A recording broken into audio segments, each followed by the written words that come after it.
The classroom was silent except for the soft scratching of pencils against paper and the occasional cough. Rows of teenagers hunched over their desks, their brows furrowed in concentration as they worked through a particularly difficult math test. The smell of dry erase markers hung faintly in the air, mingling with the sound of the clock ticking relentlessly at the back of the room. Marcus Williams sat in the third row from the front, his head bent over his paper, his pen flying across the page as he worked through the problems with the kind of ease that came only to someone who truly loved numbers. For as long as he could remember, math had been his escape, a world of logic and structure where every problem had a solution if you just knew how to look for it. At 16, Marcus was already considered a prodigy by anyone who took the time to notice. But not everyone did. At the front of the room, Mrs. Turner leaned against her desk, her arms crossed as she surveyed the class. She was in her late 40s, with sharp features and an ever-present frown that seemed to deepen whenever her gaze landed on Marcus. Her eyes narrowed as she watched him scribbling on his paper, her lips pressing into a thin line. "Time's almost up," she called, her voice sharp and clipped. "Finish your last problem and put your pencils down." Marcus's pen didn't falter. He was on the final question, a particularly complex equation that required him to balance variables on 3 levels. The kind of problem that made most students groan in frustration was, for Marcus, like solving a puzzle. He finished the equation just as the buzzer on Mrs. Turner's desk rang, signaling the end of the test. Sitting back in his chair, he let out a small, satisfied breath. Mrs. Turner's heels clicked loudly as she moved through the rows, collecting papers. When she reached Marcus's desk, she paused, her eyes scanning the neat lines of his work. "Finished, I see," she said, her tone carrying a hint of skepticism. "I suppose we'll see if it's correct." Marcus looked up at her, meeting her gaze with calm confidence. "Yes, ma'am." Her lips twitched into something that wasn't quite a smile. She murmured before moving on to the next student. It wasn't the first time Mrs. Turner had tried to undercut him, and Marcus knew it wouldn't be the last. Since the start of the school year, she had gone out of her way to make him feel like he didn't belong in her advanced calculus class. From dismissive remarks about his abilities to assigning him extra problems to keep him challenged, her disdain was thinly veiled. She never said anything outright, but her tone, her body language, and her constant microaggressions made it clear. In her eyes, Marcus wasn't supposed to be here. At first, Marcus had brushed it off. He'd faced prejudice before. It wasn't new to him. But as the weeks turned into months, her constant undermining began to chip away at him. He started doubting himself, wondering if maybe she was right. Maybe he didn't belong. "Yo, Marcus," came a whisper from behind him. It was Sam, his best friend and the only person who made this class bearable. "You crushed that test, didn't you?" Marcus shrugged, a faint smile tugging at the corners of his lips. "We'll see." Sam grinned. "Man, stop being humble. We both know you're a human calculator." The moment of levity was brief. As the class filed out, Mrs. Turner called out, "Marcus, stay behind for a moment." Sam gave him a sympathetic look before heading out, leaving Marcus alone with her. She didn't speak right away, instead flipping through the stack of tests until she found his. She skimmed it, her eyes scanning each line of his work. Her expression was unreadable. "You got all the answers correct?" She said finally, her voice flat. "But your method's unconventional," Marcus frowned. "Unconventional how?" Mrs. Turner sighed, setting the paper down. "You have a tendency to cut corners. That might work here, but in real-world applications, it'll cost you. You're good, Marcus, but sometimes I wonder if it's just luck." He stared at her, the words hitting harder than they should have. "It's not luck," he said quietly. She raised an eyebrow. "Then prove it." Her challenge hung in the air between them, heavy and bitter. Marcus swallowed hard and nodded, leaving the room without another word. That evening, Marcus sat at the kitchen table, his math textbook open in front of him. His mother, a nurse who worked long shifts at the hospital, stood at the stove, stirring a pot of stew. She glanced over at him, noticing the furrow in his brow. "Everything okay, baby?" she asked. Marcus hesitated, then shook his head. "Mrs. Turner? She said I'm just lucky." His mom's lips tightened and she set the spoon down, wiping her hands on a towel. "Marcus, listen to me. You are not lucky. You are smart, and you work hard. Don't let her make you think otherwise. He nodded, but the doubt lingered. The next day, the school bulletin board announced the upcoming national math competition. Marcus stood in front of the poster, reading the details. It was one of the most prestigious math events in the country, drawing the brightest students from across the nation. A spark of determination lit in his chest. He could do this. He would do this. But when he approached Mrs. Turner after class to tell her he wanted to sign up, her reaction was predictable. She scoffed. Marcus, the competition isn't just about solving problems quickly. It's about precision, teamwork, and presentation. Students like you often struggle with that.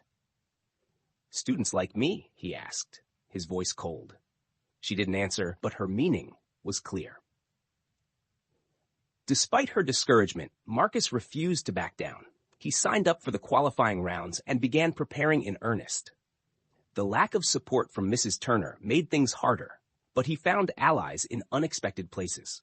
Mr. Phillips, a history teacher with a passion for chess, heard about Marcus's plans and offered to help him strategize. Sam and a few other classmates formed a study group, working through problems with him after school. Still, the pressure was immense. Marcus stayed up late, poring over textbooks and practice problems, his confidence wavering with every mistake. But he kept going, driven by something deeper than pride, a need to prove to himself and everyone else that he belonged. The day of the school qualifying rounds arrived. The gymnasium buzzed with energy as students sat at tables, their pencils poised over thick packets of problems. Marcus's heart pounded as he flipped through the pages. The questions were brutal, each one more complex than the last. Time seemed to blur as he worked, his pen moving furiously. Finally, the proctor called, "Time's up!" Marcus scribbled the last line of his final equation as the buzzer sounded, his chest tight with uncertainty. He set his pen down and leaned back, his mind racing. Had he done enough? Only time would tell. The gymnasium was silent, except for the shuffle of papers being collected and the occasional cough or rustle of movement. Marcus sat frozen at his table, his heart pounding as the proctor reached his row. He let go of his pen, his fingers trembling slightly, and slid the thick packet of equations forward. As it was lifted from his desk, he leaned back, exhaling a shaky breath he hadn't realized he was holding. He had done everything he could. Now it was out of his hands. Around him, students were gathering their things, murmuring to one another in hushed tones. Some wore confident expressions, others looked deflated. Marcus couldn't bring himself to speak to anyone, not even Sam, who gave him a supportive nod from across the room. He didn't feel ready to process anything yet. Not the stress, not the relief, not the uncertainty that gnawed at the edges of his thoughts. The results of the school qualifying round were posted 2 days later. Marcus stood at the bulletin board, his heart hammering in his chest as his eyes scanned the list of names. His fingers gripped the straps of his backpack tightly, and the voices of students around him faded into white noise. There it was. First place, Marcus Williams. His breath caught, and for a moment he just stared at the bold black letters, unable to believe it. He'd done it. He'd beaten everyone, even the students' missuses. Turner had openly praised and groomed for this competition. For a brief second, relief and pride washed over him, warming his chest like sunlight breaking through heavy clouds. But the moment didn't last. "What a surprise," a cold voice said behind him. Marcus turned to see Mrs. Turner standing a few feet away, her arms crossed and her expression unreadable. The usual hum of students in the hallway seemed to quiet, as if everyone nearby could feel the tension radiating between them. "Congratulations," she said, though the words sounded anything but sincere. "You've earned your spot in the national qualifiers." "Thank you," Marcus replied, keeping his voice steady.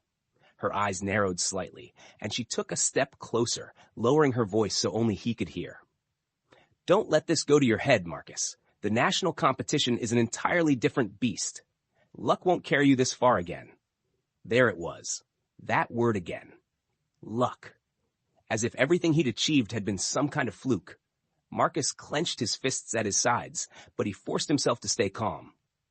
"It's not luck," he said evenly. "It's hard work, and I'm ready." Mrs. Turner's lips pressed into a thin line, and she turned on her heel without another word. Marcus watched her walk away, feeling the weight of her doubt settle on his shoulders like a heavy cloak. But instead of dragging him down, it lit a fire inside him. He was going to prove her wrong, not just for himself, but for every kid she'd ever underestimated. The weeks leading up to the national competition were grueling.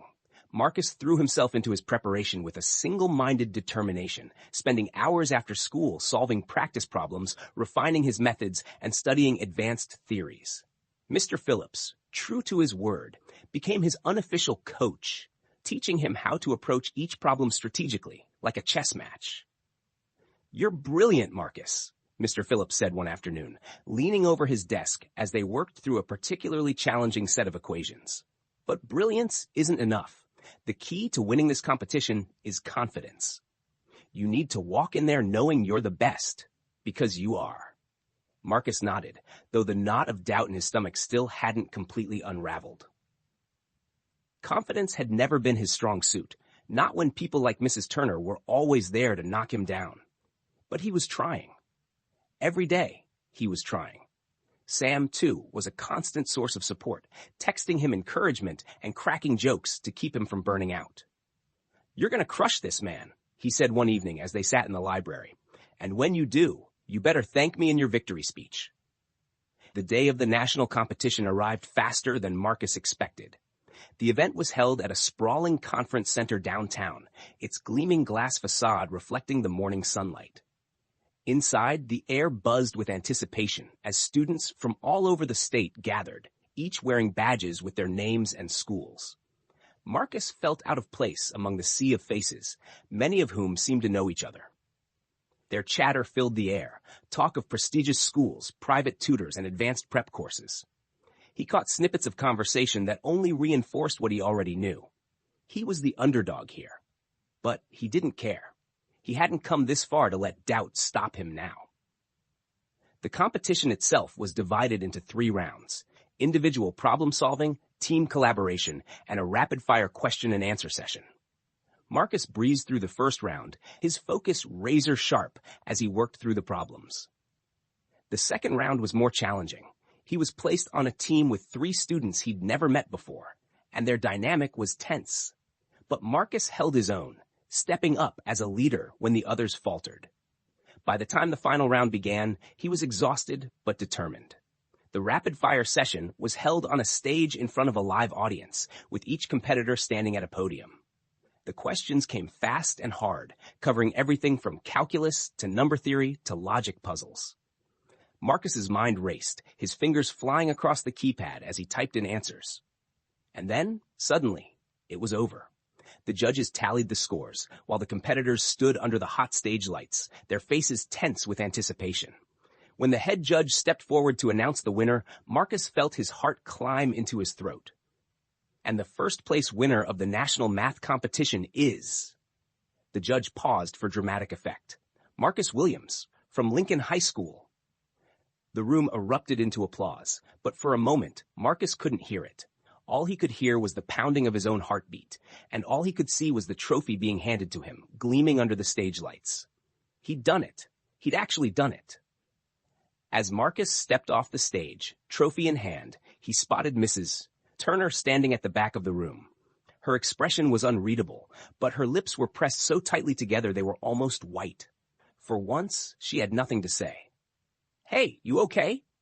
Sam's voice broke through the noise, and Marcus turned to see his best friend grinning at him. "You looked like you were about to faint up there." Marcus laughed, shaking his head. "I'm good, better than good." Mr. Phillips appeared next, clapping him on the shoulder. "You earned this, Marcus. Don't let anyone tell you otherwise." As they left the conference center, Marcus glanced at his trophy one last time. It wasn't just a symbol of his victory. It was proof that hard work, talent, and determination could overcome even the deepest prejudice. Mrs. Turner might never admit she was wrong, but it didn't matter. Marcus had proven it to himself, and that was enough.